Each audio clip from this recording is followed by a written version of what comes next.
Jien Patri Marcello Ghirlando nistedinkom għal din is-sensiela l-ġdida Kwarta mal-Mulej. L-iskop tagħha huwa illi nirriflettu matul dan iż-żmien sabiħ tal-Għid fuq id-diversi Vanġeli illi jippreżentawna lil Ġesu ir-Xost jidher lid-dixxipli tiegħu. Huwa mod biex aħna niggustaw aktar il-kelma t'Alla dan iż-żmien ta' ferħ, dan iż-żmien ta' għena frott il-qawmien ta' Ġesu Sidna minn bejn l-imwiet. Nixtieq nibda billi nagħmel talba ċkejkna li nirrepetuha kull darba illi niltaqgħu flimkien fuq din il-paġna Facebook tad-Djoċesi ta' Għawdex. Missier, għatini l-għarfien tal-Iskrittura Mqassa. Femni permezz tagħha il-ġmiel ta' mħabbtek li tmexxi mhux biss poplu wieħed imma l-bnedmin kollha lejk u lejn Kristu ibnek. Għamel li bħal Marija u l-qaddisin ikonna l-grazzja li l-Ispirtu tiegħek ibiddel l-għarfien f'talba kontinwa u nikbru fil-għarfien tal-kelma biex insiru tassew dixxipli tal-għerf qaddis tiegħek. Amen. Sejrin nibdew l-ewwel żewġ riflessjonijiet tagħna hekk billi nagħtu titwila lejn iż-żewġ siltiet illi nsibu fil-Vanġelu skont San Mattew li jitkellmu fuq id-dehra ta' Kristu r-Xost l-ewwel li ż-żewġ nisa qrib il-qabar vojt u mbagħad mad-dixxipli miġbura fil-Galilija. Jekk niftħu l-Vanġelu nistgħu naqraw is-silta mill-kapitlu 28 tal-Vanġelu dejjem skont San Mattew mill-vers 1 sa vers 10. Hekk jikteb l-Evanġelista Mattew. Meta għadda s-sibt maż-żernieq tal-ewwel jum tal-ġimgħa, Marija ta' Magdala u Marija l-oħra marru jaraw il-qabar. U wara nħasset teżżiża kbira għax niżel anġlu tal-mulej mis-sema u resaq igerba bil-ġebla u qagħad bil-qiegħda fuqha. Id-dehra tiegħu kienet bħal berqa, il-biesu abjad bħas-silġ. Bil-biża' tiegħu l-assisa qabdithom roda u saru qishom mejtin. Iżda l-anġlu qabad u qal lin-nisa: tibżgħu xejn intom għax jiena naf li qegħdin tfittxu lil Ġesu li kien imsallab. Mhuwiex hawn għaliex qam kif kien qal. Ejjew araw il-post fejn kien qiegħed. U morru malajr għejdu lid-dixxipli tiegħu li hu qam mill-imwiet. U araw, huwa sejjer il-Galilija qabilkom. Taraw hemmhekk, araw, għedtulkom. Dawk telqu malajr minn ħdejn il-qabar kollhom biża' u ferħ kbir. U marru jiġru jagħtu l-aħbar lid-dixxipli tiegħu. U wara iltaqa' magħhom Ġesu u qalilhom: Is-sliem għalikom. Huma resqu lejh u qabdulu riġlejh u nxeħħtu qudiemu. Imbagħad Ġesu qalilhom: tibżgħu xejn, morru wasslu l-aħbar lil ħuti biex jitilqu lejn il-Galilija lili jarawni hemmhekk. Ekku dan huwa l-Vanġelu l-ewwel dehra ta' Kristu r-Xost it-tħabbira tal-Għid mill-Anġlu u l-ewwel dehra ta' Kristu r-Xost skont l-Evanġelista Mattew. Aħna matul din is-sensiela Kwarta mal-Mulej se jkollna x-xorti naraw il-Vanġeli kollha tal-qawmien, nindunaw illi kollha għandhom bażi storika komuni Imma mbagħad kull evanġelista skont l-aġna tal-Vanġelu tiegħu jagħtina xi dettalji xi ftit jew wisq differenti. Imma llum jew inħarsu lejn dan il-Vanġelu ta' San Mattew. Għandna r-realtà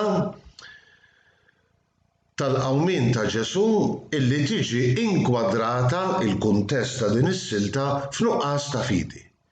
Ekku, il-biża tal-kittiba u l-qassisin il-kbar illi il-ġisem ta' Ġesu jiġi misruq mill-qabar u għalhekk imorru għand Pilatu li jagħtihom permess jagħmlu għassa mal-qabar u eżatt wara dan il-Vanġelu ekku ix-xnija il-gidba anzi illi tiġi maħluqa illi d-dixxipli ta' Ġesu kienu serqu il-ġisem tiegħu. Ekku f'dan il-kwadru ta' nuqqas ta' fidi, dan il-kwadru ta' ebusija tal-qalb quddiem l-aħbar it-tajba, quddiem l-aħbar sorprendenti tal-qawmien ta' Ġesu minn bejn l-imwiet, Mattew jagħtina ekku din l-aħbar sabiħa mogħtija lill-anġlu liż-żewġ nisa illi jemmnu u mhux biss jemmnu imma kellhom ix-xorti Marija ta' Magdala u Marija l-oħra illi jesperjenzjaw u jaraw b'għajnejhom stess u jaduraw lil Kristu irxoxt. Ejjew immorru ftit infittu xi ftit dettalji ta' din is-silta tal-Vanġelu. Kien iż-żernieq tal-ewwel jum tal-ġimgħa mela kmieni filgħodu, kmieni il-ħadd filgħodu. Mattew jgħidilna li marru żewġ nisa, Marija ta' Magdala u Marija l-oħra. U jgħid marru jaraw il-qabar. Ekku b'differenza minn San Mark kif naraw f'dawn il-ġranet ma marrux biex jidilku l-ġisem ta' Ġesu, ma sempliċement San Mattew jgħid li marru jaraw il-qabar. Ekku devozzjoni kbira, l-imħabba kbira li kellhom għal Ġesu sprunathom biex imorru ħdejn il-qabar fejn kien indifen wara l-passjoni ħarxa tiegħu fuq l-għolja tal-Kalvarju. Terġgħu tgħid din nistgħu ngħiduha kien hemm drawwa fost il-lut illi mhux biss jidfnu mal-ewwel bħalma ġara lil Ġesu, imma 3 ijiem sħaħ il-qraba tal-mejjed jew tal-mejta jmorru jaraw għal jista' jkun jekk il-mejjed indifin x'ħaj. 3 ijiem ta' mewt kienet is-siġil illi verament il-mewt kienet misset l-għażiż jew l-għażiża tagħhom. Allura għandna dawn iż-żewġ nisa. U proprju f'dak il-mument l-aħbar it-tajba tal-qawmien tiġi mħejjija b'lingwaġġ qawwi. L-istudjużi tal-Bibja jsejħulu lingwaġġ apokalittiku. Ma jfissirx tgħid affarijiet tal-biżata', ma lingwaġġ li juri illi Alla kien ser jirrivela xi ħaġa kbira, xi ħaġa tal-għaġeb, xi ħaġa, nużaw il-kelma Maltija ta' barra minn hawn. Fil-fatt inħasset teżżiża kbira, ftakru li anke fil-mewt ta' Ġesu kienet inħasset teżżiża kbira, kien inqasam il-blat qamu l-mejtin, jgħid San Mattew ftit vrus qabel. Ekku tinħass teżżiża kbira u jinżel anġlu tal-mulej li jersa igerbeb il-ġebla u qagħad bil-qiegħda fuqha. Id-dera tiegħu hija waħda ta' splendur, kważi jfakkarna fil-ġmiel ta' Ġesu waqt it-trasfigurazzjoni. Il-bisu abjad bħas-silġ, id-dera tiegħu kien bħal berqa. Hawn dan l-anġlu bdija tal-għaġeb ixandar l-aħbar li kellha teżżes mhux biss il-qalb ta' dawn iż-żewġ nisa tal-apostli ma tal-bnedmin kollha li kellhom jimxu wara Ġesu. Tibżgħu xejn, intom għax jiena naf li qegħdin tfittxu lil Ġesu li kien imsalla. Hawn l-aħbar mhuwiex hawn. Għaliex qam kif kien qal, ejjew araw il-post fejn kienu qegħduh. Araw xi ġmiel, araw xi ġmiel. Ejjew araw il-post fejn kienu qegħduh. Ekku f'daqqa waħda dak il-qabar vojt isir il-manifestazzjoni tal-qawmien ta' Ġesu Kristu minn bejn l-imwiet. Kif kien qal, aħna nafu li fil-Vanġelu mill-inqas 3 darbiet Ġesu kien ħabbar il-passjoni ħarxa tiegħu imma anki il-qawmien tiegħu minn bejn l-imwiet. Żewġ nisa li jirċievu l-aħbar imma jiġu kummissjonati biex isiru apostli. Morru malajr għejdu lid-dixxipli li hu qam mill-imwiet.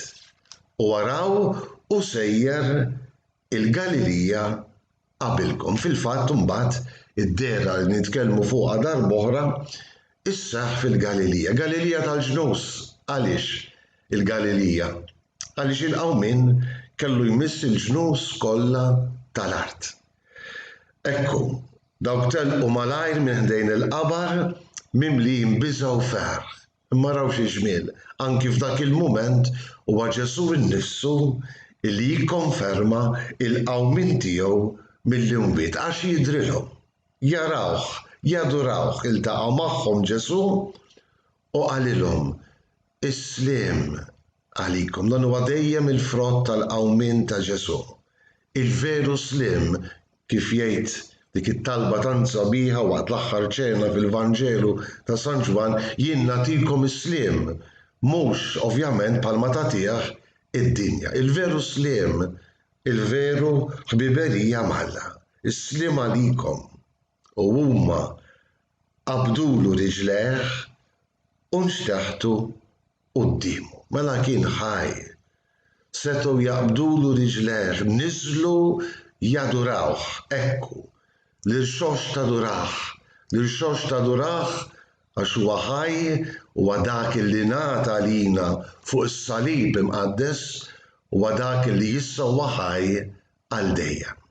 Mhux taf xejn nisa jinżlu, imissulu riġlejh u jadurawh. U l-aħħar kelma ta' Ġesu, tibżgħu xejn. Din mhijiex xi ħaġa li għandha twerwilkom imma timlikom bil-ferħ u sliem, tibżgħu xejn. Morru wasslu l-aħbar lil-ħuti biex jitilqu lejn il-Galilija. Lili jarawni hemmhekk. Araw xi ġmiel. B'kuntrast mas-soldati li ssummaw quddiem dak l-anġlu,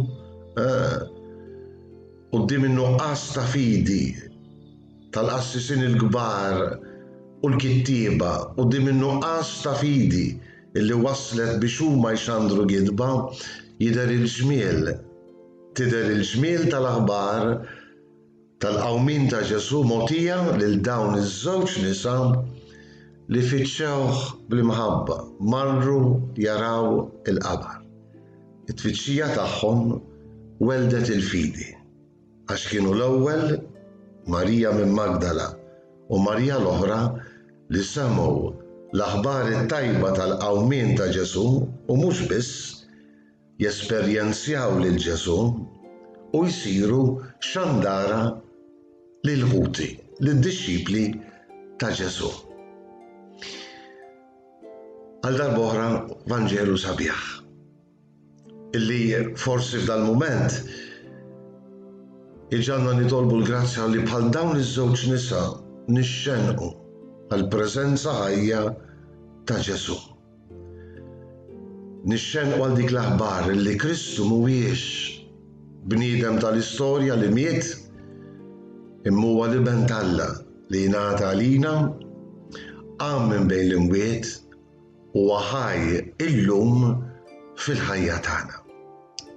Aħna li għandna l-grazzja li nemmnu fih, aħna li għandna l-grazzja li bħal dawn iż-żewġ nisa nesperjenzjaw ħaj fil-ħajja tagħna, ejjew nadurawh. Mhux biss nadurawh, ejjew bil-ferħ u s-sliem li l-irxox jimlina qalbna bihom inxandruh ħaj lil ħutna. Insellmilkom.